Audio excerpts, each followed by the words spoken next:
Every team, every topic, everywhere. This is Believe. Yeah, this is me, Rob Paulsen. You are listening to the Zero Dark Nerdy podcast with the rest of us. Enjoy yourselves. Nerd.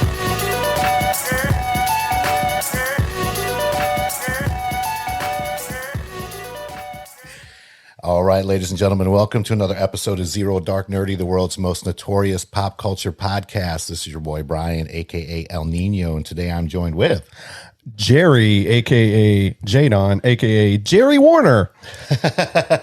And we have a very special guest in the building, the man of many voices. He has voiced over 250 animated characters and been in over 1,000 commercials on top of that. The one, the only Rob Paulsen. Thank you very much for joining us today, Rob. Hello, Brian and Jerry. Thank you very much for hooking me up in the water tower here. As you can tell, I don't look nearly as handsome in person as I do on the television. I've got my nobody will bug me outfit on today. I need to get myself one of those. Yeah. You look like you've been out for a nice jog. Yeah, exactly. Well, I was out picking up an e-bike, an electric bike today. So it's been a fairly productive day, but not nearly as productive as it is thanks to you guys and your generosity in having me on. It's a pleasure to be here. Hey, we thank you so much for joining us today. And I guess, we're going to kind of jump back and forth here a little bit. Jerry's got some questions. I have some questions. Great. The audience out there, I'm sure will have some as well. But, kind of give us a little bit of a rundown how you got into the industry. It's not one of those things to where when you're a little kid, you're like, hey, maybe it is for you, but hey, I'm a voice actor. But was it, cartoons? Was it something that, I guess what I want to ask is, at what point in your life were you like, this is something that I think I want to do and I could be very good at? Great question. I, like many other young folks, I made my way out here from Motown 100 years ago. Actually, I moved out in June. I arrived here in my little Honda with everything packed in and left my sweet mom crying like in the movies, crying on the front porch as I drove off in my little Honda and came out here ostensibly to do live action and music. I was a singer first. Okay. Who became an actor, and I'd done a lot of itinerant stage work. I spent, 3 years doing live music and theater around the country from the time I was 19 to about 22. So by the time I moved out here, I'd had a relatively large amount of experience for a young person. And I came out here to do that, TV, music, commercials, whatever. And that's what I was doing. I lived that axiom that luck is when opportunity meets preparation. Right. And so even though I had been creating characters inspired by the usual suspects, Peter Sellers, the Pythons, Jonathan Winters, Carol Burnett, you name it, I came out to do what most folks do. And then in the middle of probably the mid 80s, I had an opportunity to audition for cartoons, and I just wanted to work. Yeah. Like everybody, I loved cartoons. And I knew that they were done here, but they were done by a handful of actors in those days because there was not nearly the need for talent as there is now. And as there was when things started popping, cartoons were relegated primarily to Saturday morning in those days, but my timing, was excellent. And had I stayed in LA or even gone to New York, I would not have had the opportunity to try this out. It took me about 2 seconds when I did my first cartoons, which were G.I. Joe and Transformers. Yeah. Yes. Into the room. Good job. I thought, I recognized many actors from episodic television, having grown up in the 70s. And I thought, oh my God, I know that woman. I know that guy. I loved him on Bob Newhart. I loved her on F Troop or Lost in Space, things that I grew up watching. Mm-hmm. But the first thing that I realized, having been just a young actor who, like the rest of us, are judged initially on the way we look. Do we look like we could have been hired to be so-and-so's boyfriend or so-and-so's son, or a young husband, whatever. And I was doing episodic television, Hill Street, MacGyver, St. Elsewhere. Mhm. And of course, most of the time you're called to audition based on your look in general. That's still the way it is, and I totally get it. So Right. not being limited by that was, oh my God, this is the coolest. It was the purest form of acting that we all experiment with. It really was like being in a giant, cool sandbox where the only limitations you have are your talent, your skill set, your willingness to play, and the kindness of people to hire you. So it took me about 3 or 4 episodes of different cartoon shows to call my agent and say, hey, man, I don't want to stop auditioning for the traditional stuff, the on-camera stuff, but bring me more of this. Yeah. I am happy to audition for this. So here we are all these years later, and I'm still not limited by the way I look. It was great when I was a kid, and now as an old Hollywood dog, it's still cool. So that's how it happened. And I'm really grateful that I have the sort of ego that doesn't require, being famous. I've certainly cultivated a certain amount of tangential fame now, and nice folks like you and others who are kind enough to have me on, and the fact that I'm a grateful blue collar worker in the dream factory has served me well. And I'm really grateful that I decided to go down this road. I can't tell you how exciting it is to be able to go to work every day and not worry about the fact that my hair is gray, Right. Gosh, that is a phenomenal story right there. And you give people like myself hope because, like yourself, I'm one of those, I don't really, if I'm in front of the camera, okay, I'm still getting used to it. But the main reason I even want to start the podcast is I'd rather have my voice heard than have Let them just hear us. Right. And the notoriety. And just like you said, like, oh my gosh, how am I going to look when I go outside the house today? The paparazzi. Yeah. I have friends who are very famous. And it's a different animal. Don't get me wrong, you guys. I love it. Yeah. When people recognize me or make a fuss over me, because my gig and my specific spot in our business does nothing but make people smile. I mean, when I say, Narv, look what happens to you. And it's virtually impossible not to smile.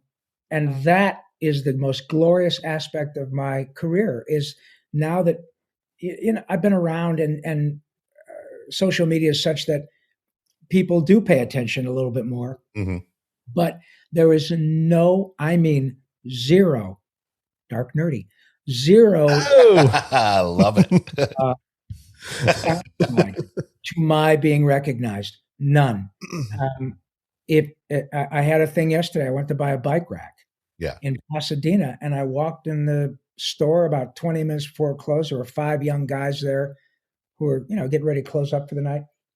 And every one of them, I could see that they were kind of nudging each other. They all knew exactly who I was. It was fantastic for them. Right. And by extension for me, because it wasn't like them recognizing me was putting me out. All I had to do was riff as Yakko or Carl or Raphael or Pinky or, whatever. And they all were happy. They all got a kick out of it. So I am really grateful when people take the time to say, excuse me, are you so-and-so? And I cannot tell you how much I appreciate it, because all it does is make people smile. It's fantastic. Yes, it does. You really are correct. Yeah. Anytime you do, any of the voices that we've heard throughout the years, and, Brian and I, we grew up hearing your voice. Yeah. And, we hear a narf and, we just go bananas. We love it. You really, it brings a smile to our faces. Great. And you grew up with me as long as you say you didn't threw up with me, which is a different. Right. Thank you. It's very cool, Jerry. I'm blown away that people are so invested in these characters. I think that's the thing, you guys, that is the most wonderful aspect of my work that I really didn't know until the advent of Comic-Cons and social media, and having the opportunity to meet people. your age and older than I, who have grown up watching these, or their kids have grown up and their kids say, hey man, you got to watch Pinky and the Brain, or hey man, everybody likes Ninja Turtles and my grandparents watch it with our grandkids, all of that stuff. The extent to which these characters have really been important to people. It's beyond a paycheck. It's beyond an action figure. It's a very cool thing to be able to see how deeply people connect with them. It's amazing. Awesome. Yeah. Well, I was looking up some of your roles here a little while ago, and I noticed that you were in 2 movies that I watched multiple times as a child. Wow. That was, you were cop number 4 in Mannequin. Oh, was I? I don't even remember Mannequin. So after 1,000 commercials, I'm sure this all becomes a blur. But that movie, I remember in the 80s, like just watching that movie. It was on all the time, and I just it was so funny to put it together that you were in that movie. Like for I can't. I'll have to go back and check. Thank you very much. And also the big one was when you were combing the desert in Spaceballs. Spaceballs, wow. Yeah. That's a movie I watched religiously because I was a huge Star Wars fan, and then Mel Brooks comes along and just totally rips it apart in the best way possible. It was amazing. How was it? Do you remember being on the set and out in the desert or wherever you guys were? Actually, yeah. And to be fair, that is not me on camera. I'm the one that does voices. So yes, that was yours truly, voicing that particular actor and a couple of other spots. What I mainly remember, it was 2 days that I worked on post-production on Spaceballs. But what I remember the most, of course, was meeting Mr. Brooks. But the group with whom I was working was remarkable. It was Phil Hartman, Cartwright, who was Bart Simpson, Corey Burton, who's a wonderful actor, whom you guys would know best probably as Count Dooku in Star Wars. The Clone Wars. Yeah. Yeah. A remarkable actor. He's also now Ludwig von Drake for Disney. He's been doing that for decades. A remarkable talent. John Paragon, who was Jobby the Genie in Pee-wee. Oh, wow. Yeah. I think it might have even been Lorraine Newman from SNL because she was done with SNL by that time. But it was folks from the Groundlings, and Phil Hartman was one of my best pals, and was seminal in helping me be comfortable with a lot of improv. Phil we know what he ended up being, right? And just an incredibly talented guy. I used to refer to Phil as terrifyingly inspirational because at the same time that he was, I think, 6 or 8 years older than I. And so when I met him, he was just starting to really kick the hell out of Hollywood. And this was before Pee-wee and before SNL. But Jesus, a profoundly gifted guy. And he really helped me find my place because I remember just being blown away like everyone by his talent. And it was terrifying. Because I thought, I can't do that. And it was Phil who said, you don't have to, man. You got to find the best version of Rob. And Phil really helped me find the tools to do that. Just a remarkable talent and a very nice guy and a good friend. So, yeah, it was a pretty remarkable group of actors. And I got to hang out with Mel. It was pretty neat. Gosh, that's amazing. Just out of curiosity, obviously with all these roles that you've done, has there been a role that you haven't done yet that you've been looking to do as far as maybe a favorite character from the past or anything like that, or whether, a comic book character? Is there someone that, you're obviously you're on the Mount Rushmore of voice acting. Oh, thank you. We all know that. Like I said, Jerry and I grew up with you, and just having you on the show, like I'm like goosebumps. Bless your heart. Well, thank you. Your sleeve will Well, this arm's still good, so I got Nice. goosebumps. You got nice tat work. Thank you. Is there a role that you're just interested in maybe possibly one day doing? God, what a great, you guys are, no wonder you got a successful podcast. Thanks, Brian. I'm flattered that you said successful. We're successful. Well, everything's relative. Trust me. I have my own podcast too, and I did it for years as a total labor of love. And it took me, I don't know, 5-6 years to monetize it. Right. But I never did it. Yeah, I just talking tunes, and I did it because it was a freaking riot. Then I did a version of it for Nerdist, and they were kind enough to pay me. But man, I was doing it for years just because I had these great friends and I could do it, and it was a blast.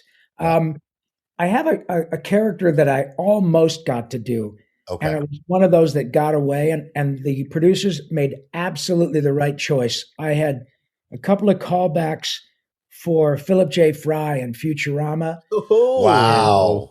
It was between Charlie Schlatter, Billy West, and yours truly. And Billy got the job, and they made absolutely the right choice. Billy's a very dear friend of my family's. I've known Billy for 25 years. And, what else do you need to say? Billy West, he's also, thank you very much for your kind words, but I would put Billy up there before yours truly. And he's the one who is Philip and Zoidberg and, Zap Brannigan. Crazy talent. Professor Farnsworth. Yes. Billy does them all and just so goddamn talented. He really is. He's definitely on Mount Rushmore for sure. Yeah. And I got really close. It was down to the three of us. Billy got the job. And I got to tell you, when I saw the show, I saw the pilot, I'm a fan of the show. Who isn't? They made the right choice. Billy was really good. Billy was better. And the choices he made for not only Fry, as is often the case with me, it happened with Animaniacs. I got cast as Yakko, and then Pinky worked out, and also Dr. Scratch and Sniff on that show. Right. But, Billy did the same thing with Zap and Farnsworth and Zoidberg. You never know when, in his case, it was Matt Groening saying, "Hey, Billy, what do you have for Zoidberg?" And Jesus Christ, he came up with this cross between Lou Jacoby and extra characters at Billy. And he just freaking killed it. My buddy, my friend the brain, Maurice LaMarche, is like the ultimate utility player on that show. He's done, I don't know how many ancillary characters on Futurama, for which he won 2 back-to-back primetime Emmys, let alone his work as the brain. I mean, he's super gifted.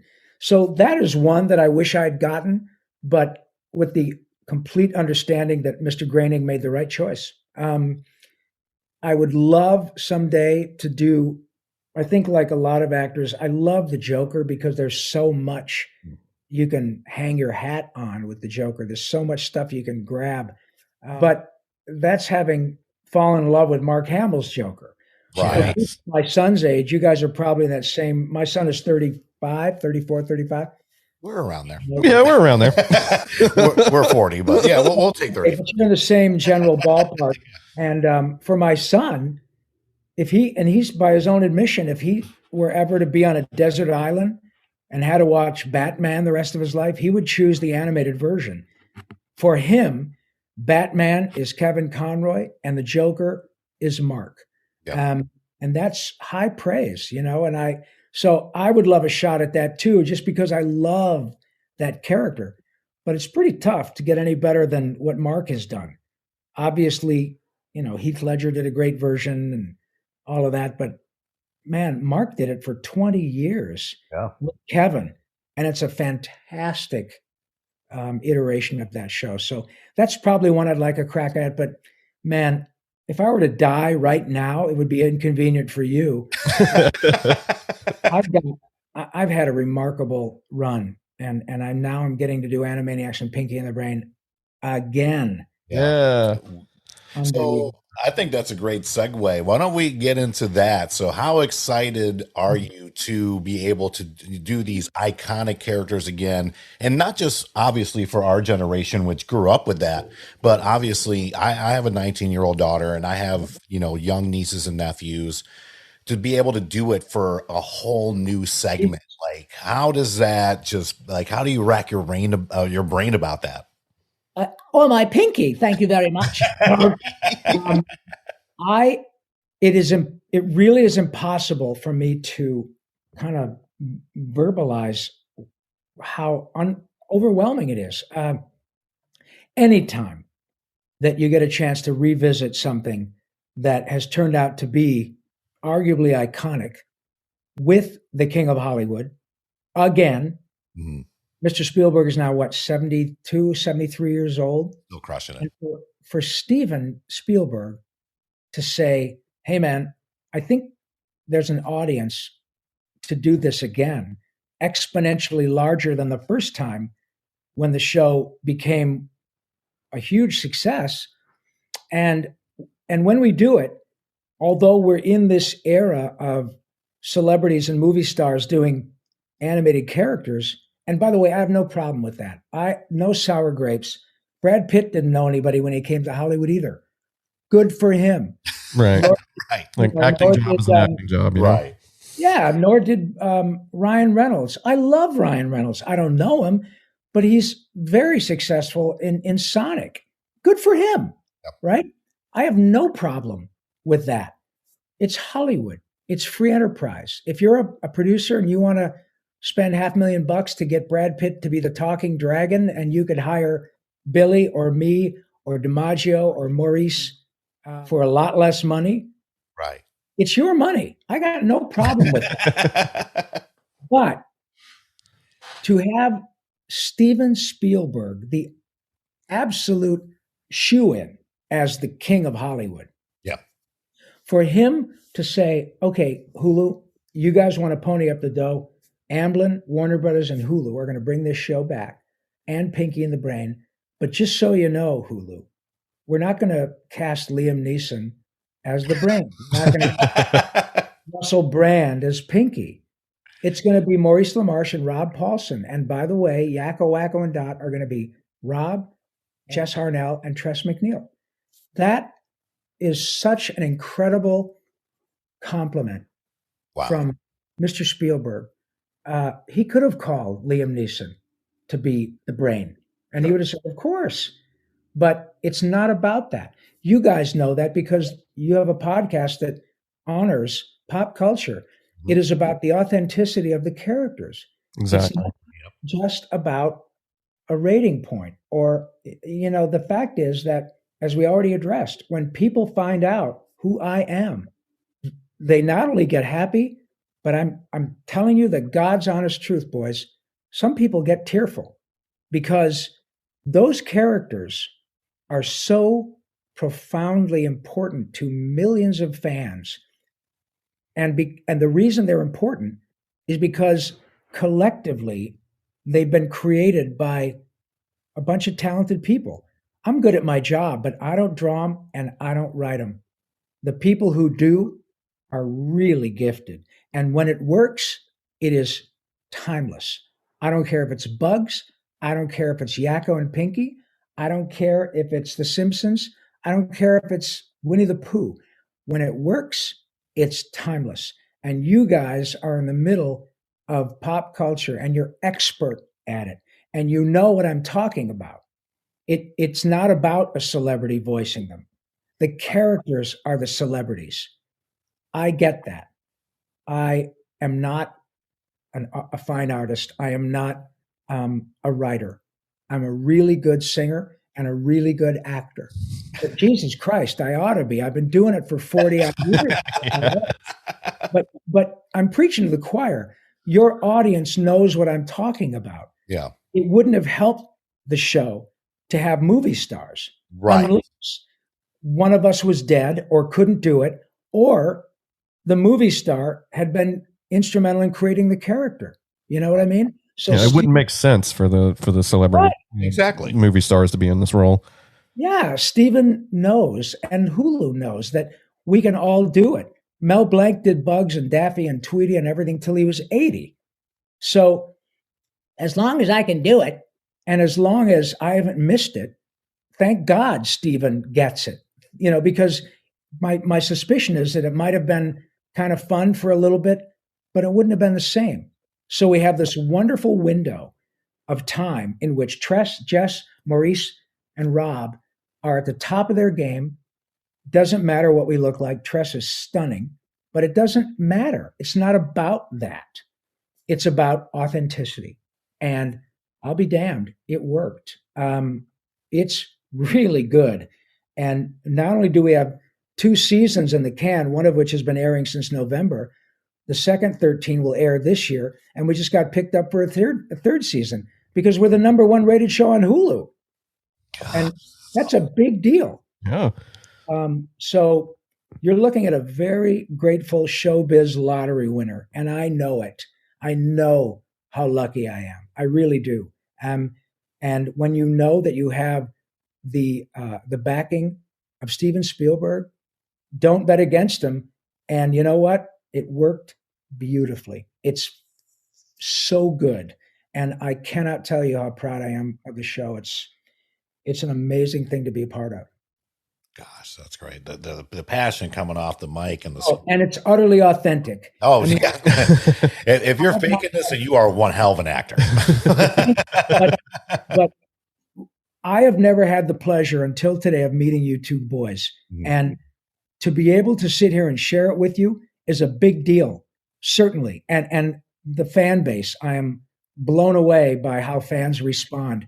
But I'm living this dream. And we all thought about, wouldn't it be great because we're in this era of reboot?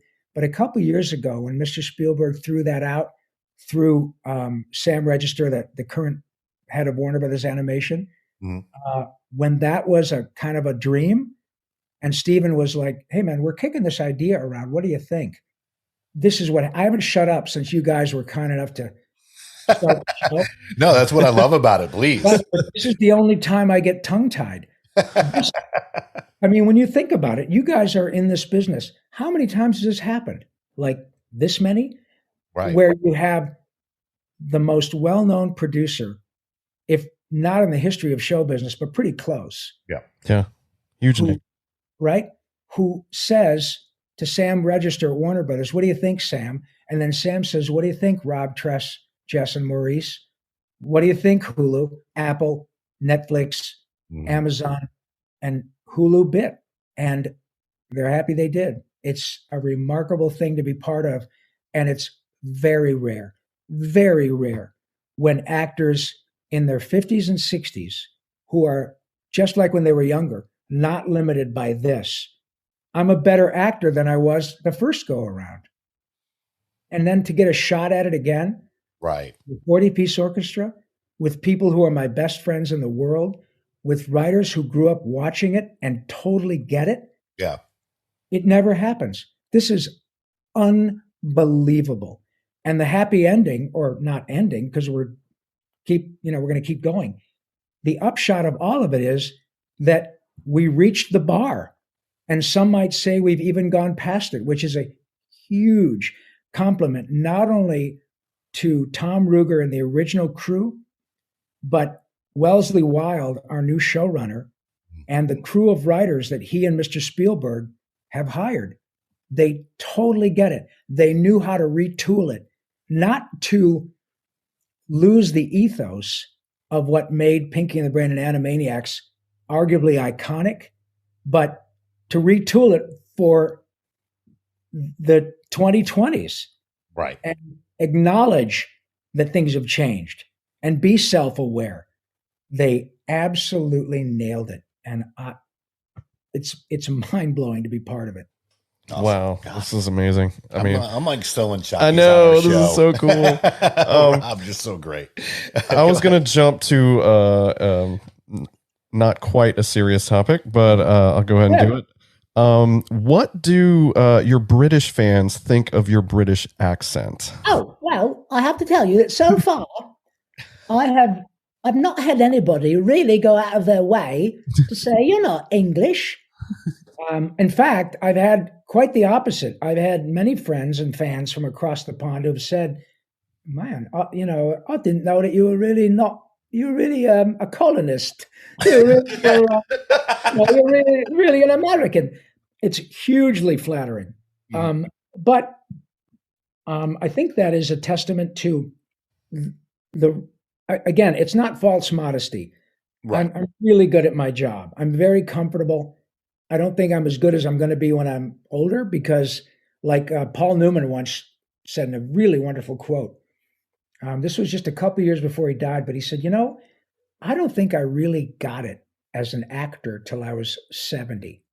And that is wonderful news for a guy like me because I'm going to be 65.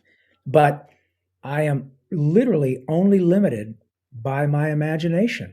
And unless or until I start to lose it, I embrace young folks. I learn all the time. I am smart enough to know what I'm not smart at. My ego never enters into the picture. If a producer will give me the room to say, I'm not sure about this. I think Yakko might, or I think my character might. It is a deeply collaborative effort. So that is to say that I've learned a lot. I've learned the nuances of Pinky and the best way to tweak it so that it's authentic. And so when I have folks who grow up in the UK and actor friends, British actor friends, Carrie Elwes is a good friend. David Tennant, I've had the great good fortune of working with, and I did a Scottish character on a series of Disney movies, Tinkerbell movies, in which I play a character who is Scottish, and have the good fortune of working with David and other Scottish actors, and I work very hard to make sure I can, try to get that as close as possible. But I have a good ear, and I'm not afraid of jumping in, and I have no problem with a producer saying it's a little off the mark. I love it when somebody can say, "Hey, listen to this. I think this is closer to what you're looking for." Great. It's never, excuse me. Do you know who the hell I am? No. You know who you're talking to here? Rob Paulsen, the diva. Where's my trailer? It's garbage. It's garbage. And I know too many people. You know what, you guys, what I've had is, in addition to the privilege of talking to you guys, and make no mistake, it is a privilege for which I've worked very hard to be in the position in which I find myself. But because I've gotten to work with Mr. Spielberg now, this is the sixth time on which I've worked with Mr. Spielberg on a unique project. Right. And getting to see how Mr. Spielberg, Warren Beatty, David Tennant, other actors, professional athletes, people I've gotten to meet in social situations and gotten to know them. And I've gotten to literally hang out and befriend and spend precious time with people who can behave any goddamn way they want to. They have all the money right they would ever need. They have all the fame. They have all the juice, all the pull that they would ever need. And you know how they behave? Like you guys. They're really down to earth, kind, nice people. Much bigger stars to the extent that Pinky or Yakko or Raphael or Donatello or Carl Weiser or Mighty Max or whatever, to the extent that those characters are stars, they behave the same way that you would want them to behave. So shame on me if I do get to a point where I say, wait a minute, do you know who I am? Bullshit. The people who can behave that way, in my experience, don't. Right. And so when I run across someone who does fancy themselves, young man or woman who is generated a lot of juice. They're really famous, and they're 30 or 27, 40, whatever. And and it's rare, but when they do behave that way, my response is, I hope you save your money, kid, because Hollywood doesn't need you. They don't need me. And were I to, die, or when I die, if I'm still working, it's going to be like, well, geez, that's a shame. Rob seemed like a nice guy. Okay, I reckon we better recast. So it happens, and we know people, and it does, and often, they're caught in a bad moment, and hopefully they apologize and they move on. Mm-hmm. But if they start to cultivate a reputation for being a pain in the ass, I have yet to meet anyone who is so talented that they can justify behaving that way. Because the people who literally could get away with it don't. And I have no patience with it. I've been in Hollywood for 42 years. I'm a proud blue collar worker in the dream factory. I have a lot of very famous, very wealthy friends, and every single one of them, to a man and a woman, are the sort of people you'd want to hang with. It's pretty cool to witness. So I will never behave that way because I have no reason to, Yeah, we sort of, at the last con we went to, we ran into someone just like that, Mr. Henry Winkler. We met him, and he was an absolute joy to meet. He was so down to earth. He came out into the line, and talked to everyone in line before he even got up there. Before he even got paid. Such a class act. Totally, with a capital C. I have had the good fortune to meet Henry. Both in auditioning for him. He was directing commercials, and I auditioned for him. I didn't get the job. Didn't matter. He was delightful. And I know that he was like that with every actor who came to read. One of my best friends in Hollywood is a guy named Jim Meskimen, who is a remarkably talented actor. And his mom is Mrs. Cunningham, Marion Ross. Right. Who played Mrs. Cunningham on Happy Days. Right, right. Ron Howard's mother. And she's now, I think, around 90. And I'm telling you, the nicest lady. And the stories about Henry Winkler from everyone in Hollywood are exactly what you said. Everyone knows that Henry Winkler is the real deal. God, that's the nicest, most down to earth. Ronnie Howard's the same way. I did a movie with Donnie Most, who played Ralph on Happy Days. Same thing, great guy. And I think that was just part of the whole vibe of the show.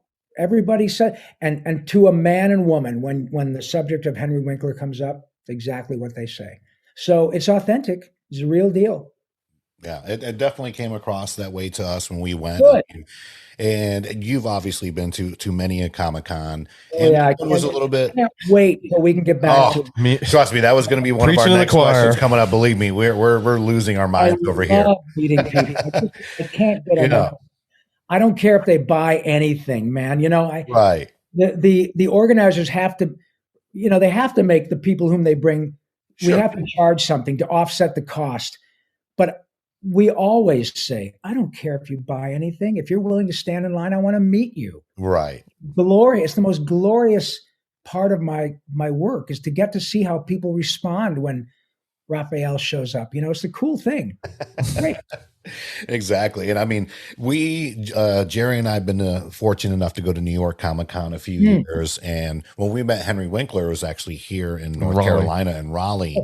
So it's a little bit less it's unconventional, but New York, Chicago, Atlanta, San Diego, it's madness at the big level. Oh yeah. And I mean, don't get me wrong, it's still pretty busy here, but to actually see the celebrity in front of their booth without a security around, like we literally walked up and we were dressed up as the cast of Bob's Burgers just because we love Bob's Burgers, and it's very easy for me to do. And I was Linda. He was a great Linda. He really was. He was a very, very attractive Linda. Came right up to me too, like, hey, how are you doing? Yeah, and just walked right up to him, and he was so great. And at that time, he literally just won the Emmy? Yeah, for Barry. And we were like, hey, listen, congratulations, by the way. We'd love you on Barry as well as everything else. And he was just like, thank you. He's like, do you guys want a picture? Do you not want a picture? Very, he was so very kind. No, and you are so right. It is completely authentic, you guys. In a social situation, Henry's the same way. Just That's a awesome. great guy, down to earth. Like, oh my God. How many times do you think people have said, Henry Winkler of the Fonz? Hey. Hey. How many times do you think that's happened? Right. A million? Oh, gosh. A trillion, Henry probably. will embrace that as the first time it's ever happened. And Right. that's what's important. That's why he's a big star, because he gets how lucky he is. He understands that he's part of pop culture. He's part of the history of of the culture of the world. Yeah. And he's very respectful, as am I, of the position we, in my case, tangentially hold Mhm. in a lot of hearts and minds of millions of people. And so he never takes that for granted. He is the real damn deal. And I'm so glad to hear that, because it is yet another example of what a wonderful man he is. That's awesome. Let's we do have a couple questions coming through the Facebook stream. Great. First and foremost, have you ever done any audiobooks or like navigation voices? I know that sometimes like Waze brings in character voices, things like that. Have you ever done anything like that? And if you haven't, are there any Please books? do. Yeah, please do. It'd be great to hear the brain on Waze giving me directions. Or Rinky, I mean. That's a great idea, Bri. I have not. The only audiobook I've done actually is my own. I wrote a book a couple of years ago. My co-writer and I should say, wrote a book called Voice Lessons: How a Couple of Ninja Turtles, Pinky, and an Animaniac Saved My Life. And I did the audio book of my own book. But I thought it'd be so cool to have Carl Wheezer from Jimmy Neutron. Oh, yes. God, yes. Saying, all right, get on at the light, make a right, get on Lincoln Boulevard and take it down to the Starbucks where you should get a croissant and finish it and then keep going. But I would also like to get one where, Yakko's a bit of a smart ass and says, okay, get on the 405 and go down there, and then you get off at Santa Monica Boulevard and make a right. Nah, make a left. I was just messing with you. Or was I messing with you? Make a left. What happened, you idiot? I would call that. So yeah, I would be all for that. It's a blast. And in fact, when I did my audiobook, a lot of the characters show up, and the audience loves it, because it's pretty cool when Rob breaks the news to Pinky that I've got cancer, and I'm fine, by the way, but I had throat cancer.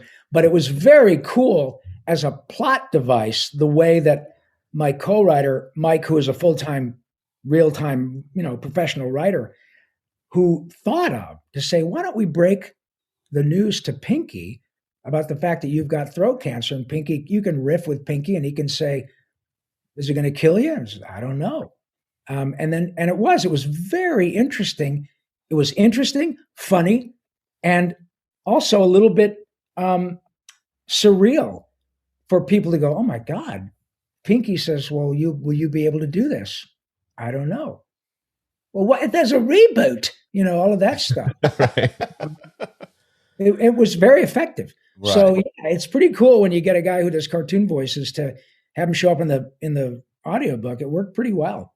I would love to do the navigational voice. I think it'd be a blast. I think you should have your own, just like, not just a specific character, but have like the Rob Paulsen Wave. What is it? Waze? Oh, Waze. Yeah, Waze kit What a where you great can do idea, different Brian. ones. I Hey, can- I'm trying to make you some money over here, but not that you don't need any, but we're here working for you as well. We're big fans. Thank you. It's just something we can do. Something we would love to hear. Yes. Great. I got to find out how that works. I don't know. We'll have our people call your people, and we'll figure this out. Yeah. And by our people, we mean us. Yes. So Great. We're our own people. You're my people now. So we're all Yes. together. love it. What do you got there, Jerry? I did have one question. I know the voiceover world is pretty competitive.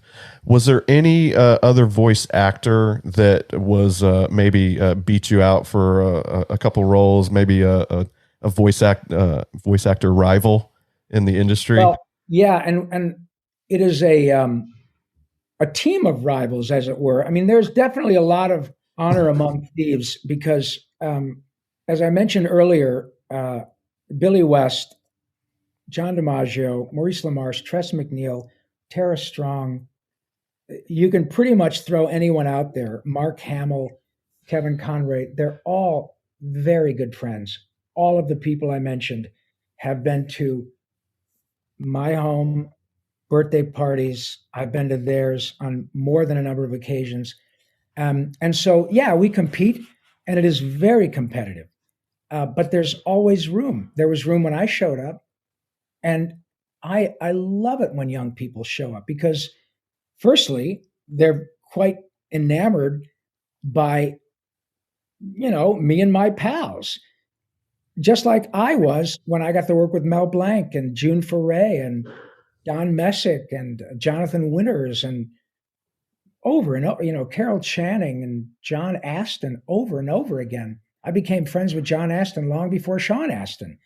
And it's the coolest thing in the world. Seth Green, all these actors who are my very best pals in the world, but they're really freaking talented, mind-blowingly talented.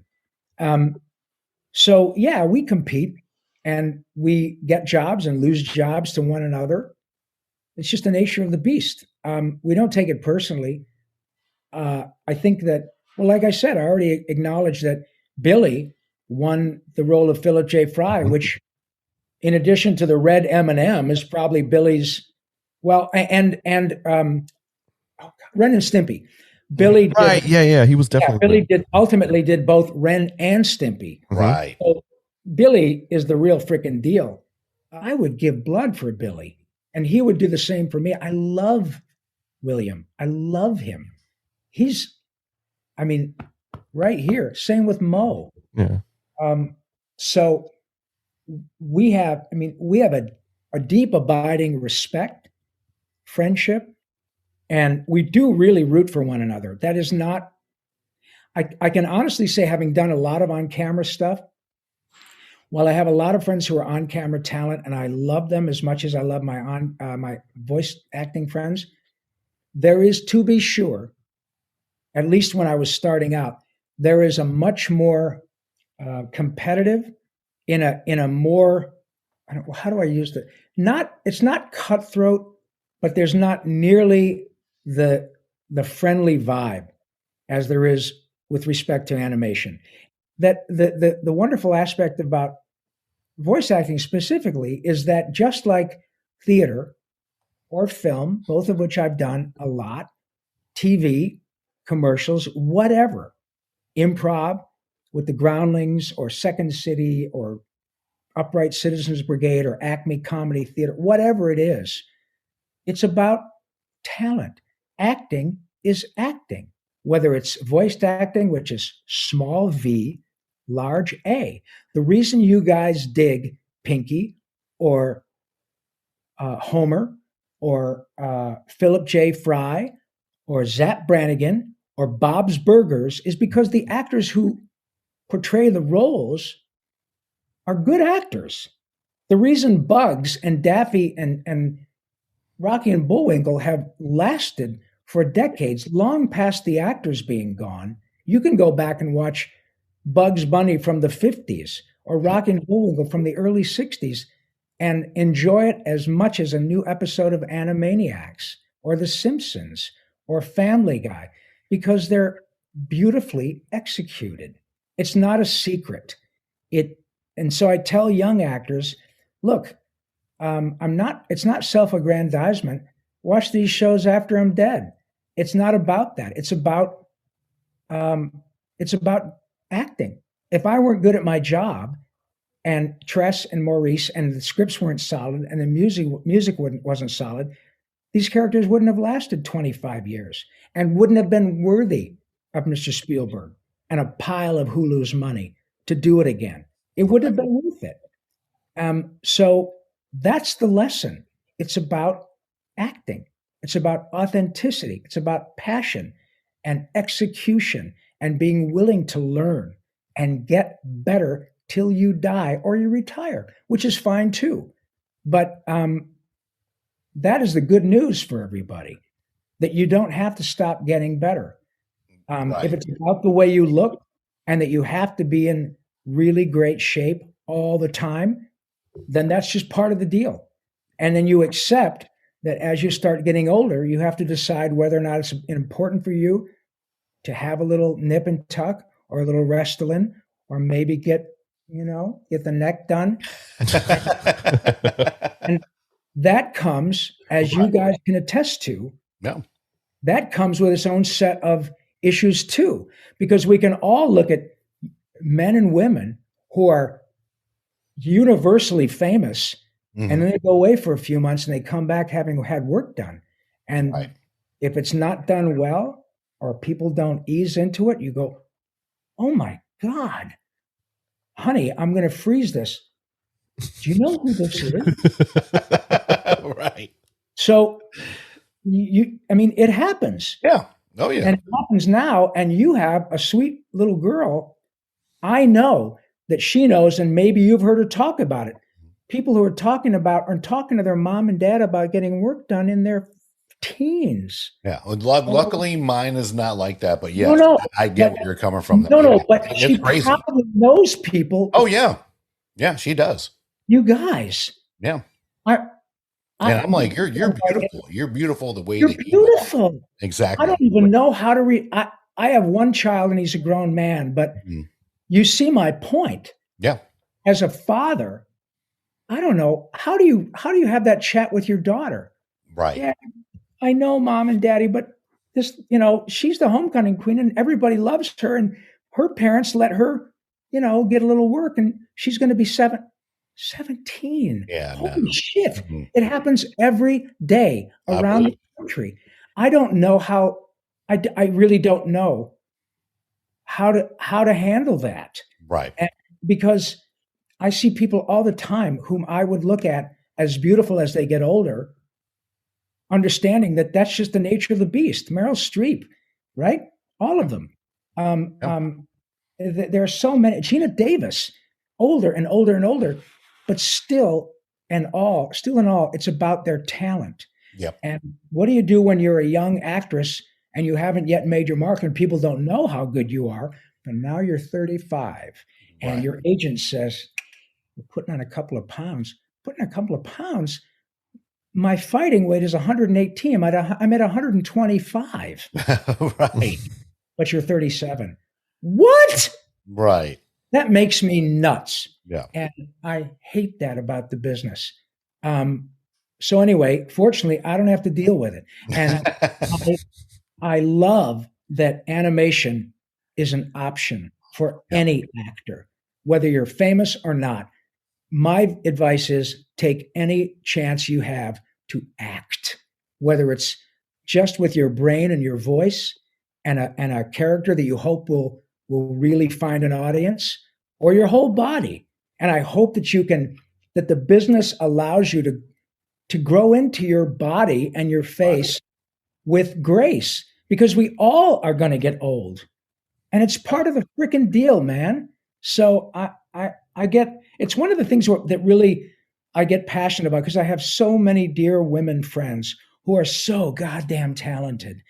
And all of a sudden they're kind of having to worry about whether or not they've got a couple extra pounds. Well, Jesus, who doesn't?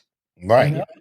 So yeah, it's a really remarkable thing to have to try to compete with social media. And oh my God, did you see Rob Paulsen? Last time I saw him was before his cancer, and he sounds great, but he's lost 50 pounds. And my God, he looks like a skeleton. Well, that's just the nature of the beast. Nobody cares what I look like, thank God. And I did have cancer, and I got through it. And I'm doing it again, and nobody would have known. The biggest compliment I can get you guys is not that Rob sounds great for having had stage 3 throat cancer and a bunch of radiation and chemo. Right. What I love is when people say, wow, I never knew that Rob Paulsen had cancer. he didn't miss a beat in Right. Animaniacs and Pinky and the Brain. He sounds great, just like Tress and Jess and Maurice. I don't want people to say, he sounds pretty good for having throat cancer. Right. And they're not saying that.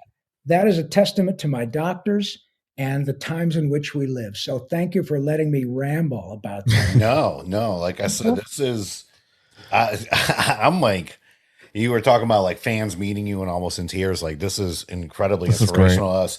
Jerry was the one that actually brought that to my attention because Thank you. As much, you know, I was not that I was doing much research because like I said, we grew up with you, but he was the one that brought up to me about that you had cancer and battled through it and all that. And I was like, what? Seriously? And at the end of the day, I don't think you sound great for someone that had cancer. Like you still sound fantastic. You sound like you did back in the 90s. Yeah. I mean, you sound great. Yeah. I am. There's something that you should see the inside of the water tower. It's still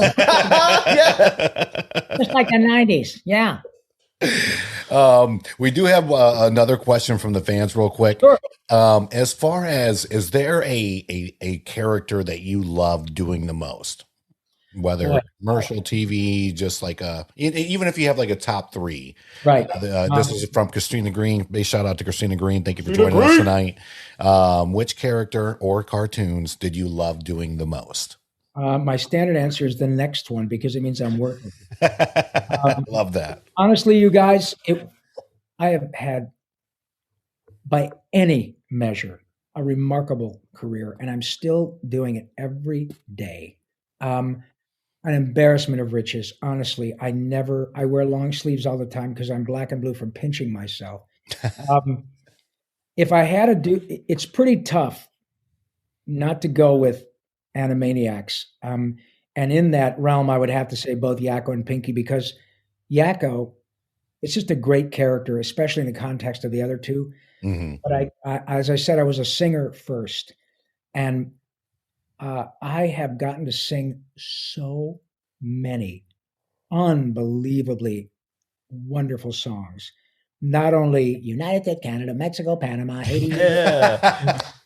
And it's a great big universe and we're all really puny. We're just tiny little specks about the size of Mickey Rooney. You might think that you're essential, try inconsequential. It's a big universe and you're not. I mean, it goes on and on and on. And Dr. Scratch and Sniff, wake up, it's late, it's 20 minutes out. I don't know what to say, the monkeys won't do. And Pinky got to sing, a world of cheeses deliciously made for you and me, flavors like provolone and brie, eat which you thrown it knit the sea. You know, all of those characters got to sing with a 40-piece orchestra. Right. It does not get any better.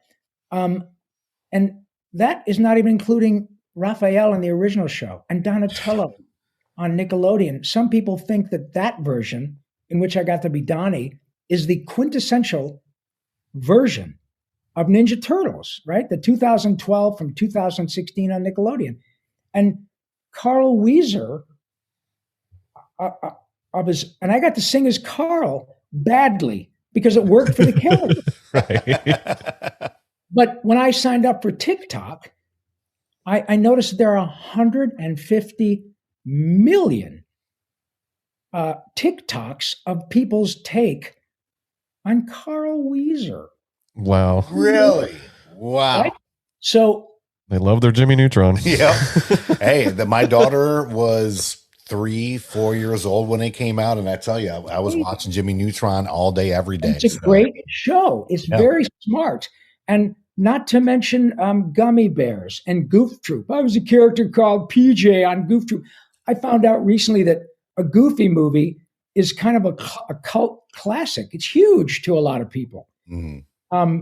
So arguably, between Donatello, Raphael, Yakko, Pinky, and Carl, I've got 5 arguably iconic roles that I got to create. And I'm the guy. If they go on and I'm replaced or I die and they go on further, somebody will have to pick up the mantle. I got to be the real deal. That's mind-blowing.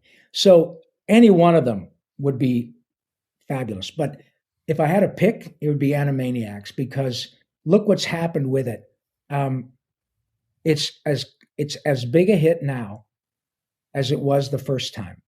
Right. And on a brand new platform that was not even a thought when the first show was done, with Steven Spielberg, with Tress, Jess, and Maurice again. And there are people watching who, when I say, hello, nurse, going, in front of their computer screen. Or some of them are going, oh my God. Yeah. That reminds me of my mom and dad. We used to watch it and they're both gone now. Or it reminds me of my little boy and now he's in college, and they'll get tearful. It's not about money. And look, I've been rich and I've been poor. Rich is way better. But it's not about money, ratings, or an action figure. It is about a pure expression of love and joy and gratitude, which, like love, often come from the most unexpected places, you guys. In this case, it's a freaking cartoon character. So it just doesn't get any better. And if I had to make a choice, that's where it'd be. So I am a very, very lucky guy, and I cannot wait to get a chance to meet you and a lot of these folks who are watching in person when we're done with COVID Con. I'm really looking forward to it.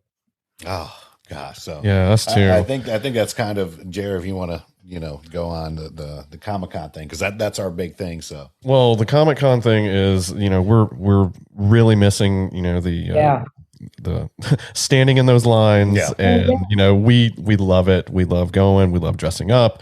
We love being part of the community. Yep. And when we get to, what's that?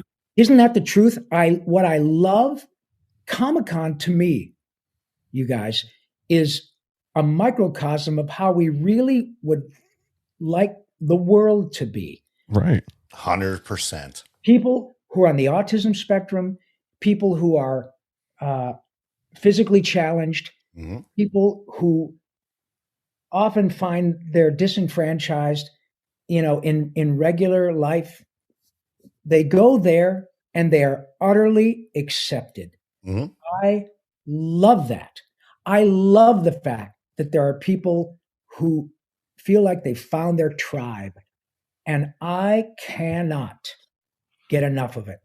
I live for those moments in which I can meet people who otherwise would feel self-conscious about their weight or about their skin or about the fact that they're too short or too tall, or maybe a little bit, they've got some issues with ADHD, or they've got to take medication, all of that. But when they're at a Comic-Con, they're utterly accepted. And I've seen people who will say, hey, I'll be happy to hold your place in line if you want to go outside and take a breath, because this is a little overwhelming. And I just need to go outside and take my medication. I don't know if I can stand in this line. And I just really want to meet Mark Hamill, but I don't know if you know what? I'll hold your place in line. Why don't you go outside and you take your medication? Thank you. And then they come back and they're okay. I see that all the time. And I can't get enough of it.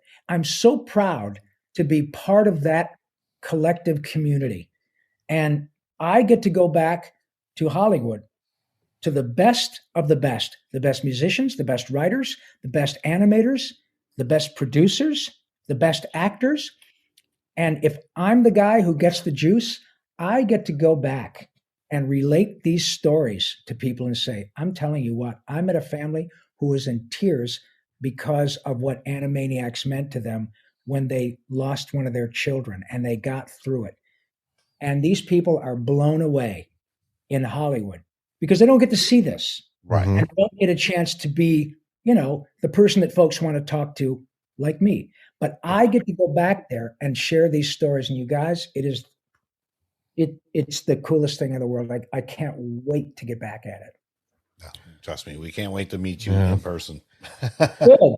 Rob, I did have one more question about a specific show. It's one of my favorite cartoons of all time, and I saw that you popped up in this role, and it was by far like one of the most emotional episodes of the show. I'm talking about the Boondocks, when you play Riley's art teacher. How about that? How was it working on that episode? Bob Ross. Right, exactly. How was it working with Aaron Magruder? Thank you. That Thank you that so show much, Jerry. was so good, but that episode in particular, it was very emotional. It had to do with Riley's parents, and Sure. him getting over that, and your character getting him into a little trouble, but then helping him out. Really, Thank you for asking. I love that, and I love that you were a part of that episode. Thank you. I was very proud of that. I ended up doing, I think, 4 or 5 episodes of the Boondocks. And I was not aware of Bob Ross, believe it or not. When I got cast, What? yeah, I was not. So I learned more about Bob. Now I understand, what a fixture in pop culture Mr. Ross has become. Happy degrees. Yeah, but I love that experience.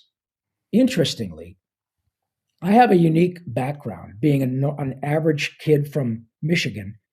I have a unique circumstance as an adult because relatively unique, because my brother is gay and married to the love of his life, Jim, and they've been married for, I don't know, 8 years, 9 years, but they've been together for 20 and they live in Manhattan. My son, Ash, is married to the love of his life, who is a woman from Nigeria.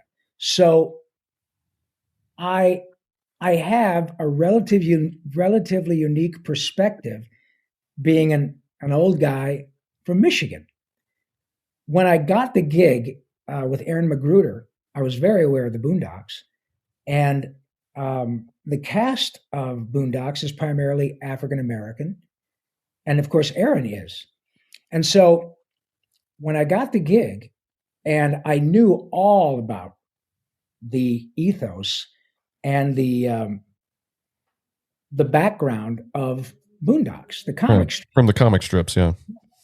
So when I was all of a sudden cast in the show and got to be involved not only in the show as an actor, but involved in the message of the show with respect to how it tackled racism and how that was a very important part of almost every episode. It was a very interesting circumstance. And I loved it because it was the only time in my career so far, and I think still, in which Rob Paulsen had to deal with subject matter that made me uncomfortable as Rob the actor. Right. If I had to say the N-word and scream it, right, that's what I was being hired for. Not necessarily in that episode, right, but other ones where I was hired, and the folks on the other side of the glass are going, "Yeah, Rob, you really need to." It's Tarantino on the other side of the other side of the window. Right. And I thought, they're paying me to do what they want me to do. So, Rob, you got to step out of your own way. They don't give a shit that it makes you uncomfortable. They hired you to do it. And it was a fascinating experience. So the first one I did was the one you're talking about. Mm-hmm. And it did have a message, and it was very impactful. And that was one of those episodes. It was also directed by my dear friend, 9-time Emmy-winning voice director, Andrea Romano. It was really wonderful to have Aaron and Andrea and his staff speak to me and help me get to the point where it made the Bob Ross character really effective. Mm-hmm. And that's where a really good director and Aaron and his knowing what he wanted and being willing to kind of hold my virtual hand, you know what I mean? And say, no, we're good. You can do this. I want you to know what I need, and you can, and it worked great.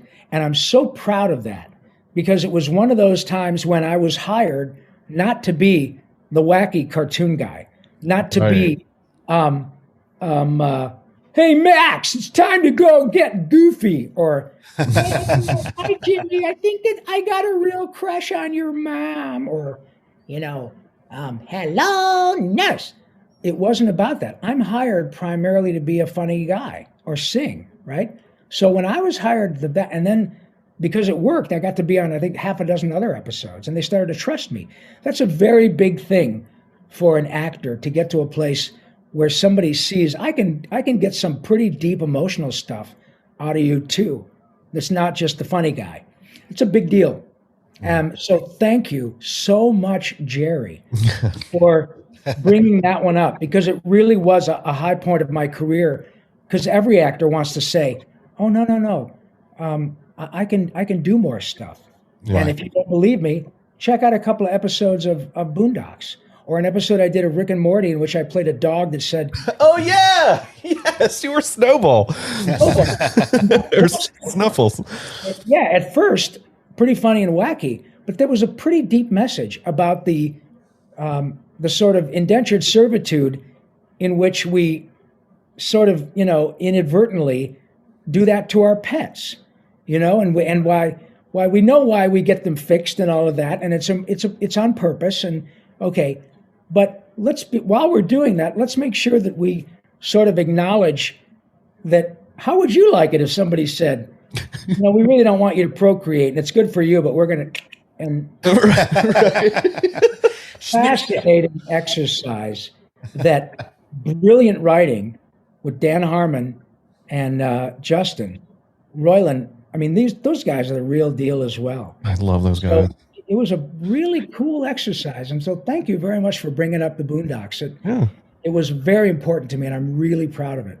Well, one more thing, is Regina King as cool as we think she is? Oh, totally. She's a badass. Yeah. And John Witherspoon, too, was like that. He was all just really cool. And Regina is, she's tough in a cool way. Right. She's had to deal with a lot of stuff. And I'm really thrilled to have had the opportunity to work with her on more than one occasion. She's cool. Yeah. Nice. I knew it. Yeah, you were right. Well, listen, Rob, before we sign off here, we definitely want you to hang out a little bit. But for our fans out there listening, that are going to be listening to this episode here in the next few weeks, and that are watching here on Facebook Live, what's the best way for them to find you in terms of websites, social media, what projects you have coming up next? This is your time to braggadocious all things Rob right now. Rob World. Thanks, Brian. They can find me on Twitter at Yakko Pinky, all one word, all lowercase, YAKKOPINKY.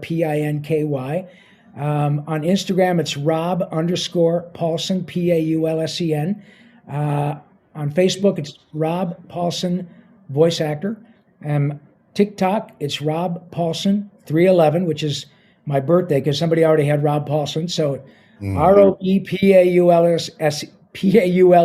311. And we've got brand new episodes of Animaniacs coming out probably in a couple of months, not quite sure, but also another pile of them next year. I am looking, talking to people right now about doing my podcast again, Talking Tunes, all of which are available. If the folks want to listen to them or watch them, we did a bunch of video versions of 87 of them on camera with Nerdist. And I believe they're all available on, Spotify. So you can go to Spotify and listen and watch. And I'm pitching new stuff all the time, so stay tuned, as they say. But man, it's a real pleasure. And as I always say it's the God's honest truth that got me through my cancer experience, that laughter is the best medicine. And the cool thing is you can't OD and the refills are free. And it's the goddamn truth. Wow. Laugh from your soul every day, kids. That's great.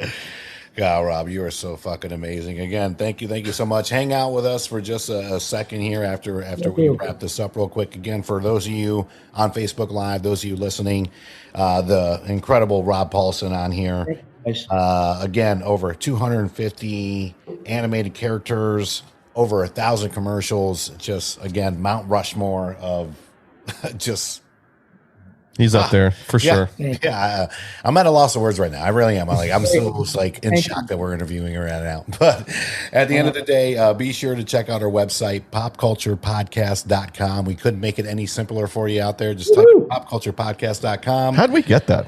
It was there. It was available. I didn't have to fight anybody for it. Yeah. So, news, notes, videos, blogs, interviews, of course, movie trailers. And big shout outs to our sponsors, Katie Simmons, the best realtor / broker in the Carolinas. You can find her on Facebook at Katie Simmons and Alexander Rose Boutique. Again, big thank you to Rob Paulsen. Hang out real quick. Big thank you to our fans out there, and we will see you on the next one. Peace.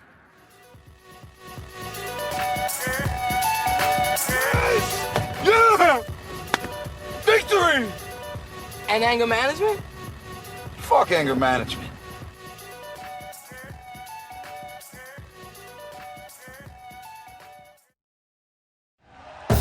Thank you for listening to Believe. You can show support to your host by subscribing to the show and giving us a 5-star rating on your preferred platform.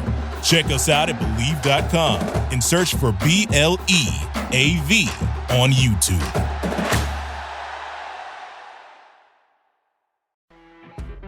You know when you're listening to a true crime story that has an unbelievable plot twist that makes you stop in your tracks? That's what our podcast, People Are the Worst, brings you with each episode. I'm Rachel. And I'm Rebecca. We're identical twins who love true crime cases that make you say, didn't see that coming, and we hate the people responsible for them. Listen to People Are the Worst now on Apple, Spotify, or wherever you get your podcasts.